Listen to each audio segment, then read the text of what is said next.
John Swinney, so there you have it. Scottish Nationals have denied all along that you'd have to reapply from the President of the Commission. We now hear it without any caveat. You will, and you might not even get in.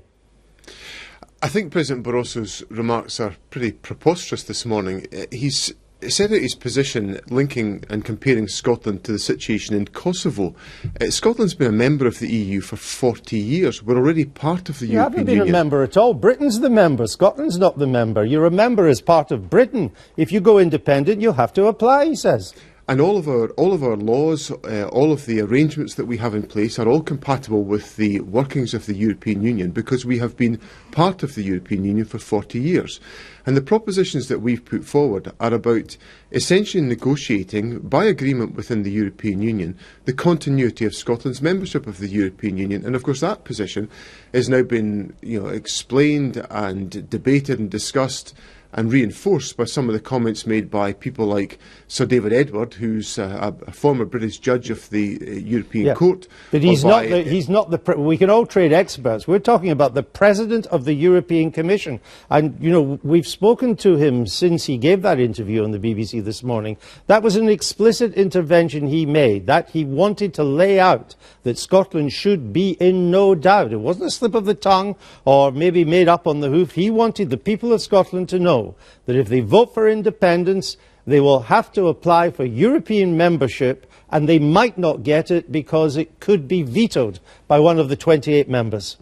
Well, what Mr Barroso didn't say is that absolutely no member state of the European Union has indicated that they would veto Scottish membership of the European Union. Oh, the Spanish Foreign Minister has. Well, the Spanish Foreign Minister has said no such thing. The Spanish Foreign Minister said that if there is an agreed process within the United Kingdom by which Scotland becomes an independent country, then Spain has got absolutely nothing to say about the whole issue.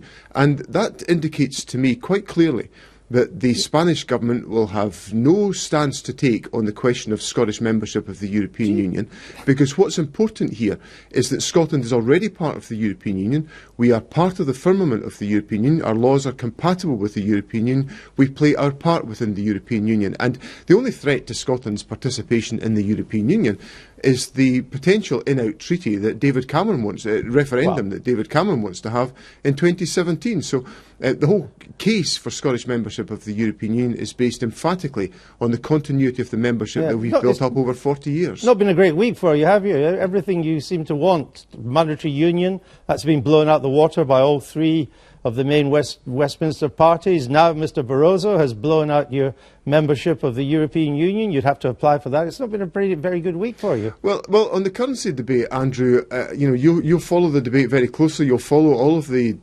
information. The Sunday papers are full this morning of concern within the Better Together campaign about the backlash that's taking place within Scotland at the bullying remarks of the Chancellor and his two cohorts. Is Mr Barroso a bully as well now? Well, what Mr Barroso is doing is, I think, making an incorrect comparison between Scotland and Kosovo. Scotland is in the European Union already, has been for 40 years. Kosovo isn't in the European Union. If you vote for independence and you do have to apply again to join, if you do get in, if you're not vetoed, it solves your currency problem, because you will, as part of membership, all new members, you'll have to accept the euro, won't you?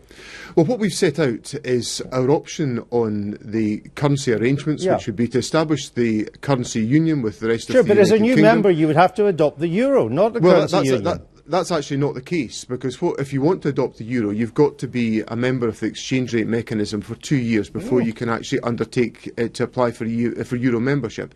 And an independent Scotland has absolutely no intention of signing up to the exchange rate mechanism, and therefore no intention of signing up to the single currency. What we'll concentrate on doing is setting out our arguments for maintaining the pound sterling, which is in the interests of the people of Scotland and also the interests of the people of the United Kingdom.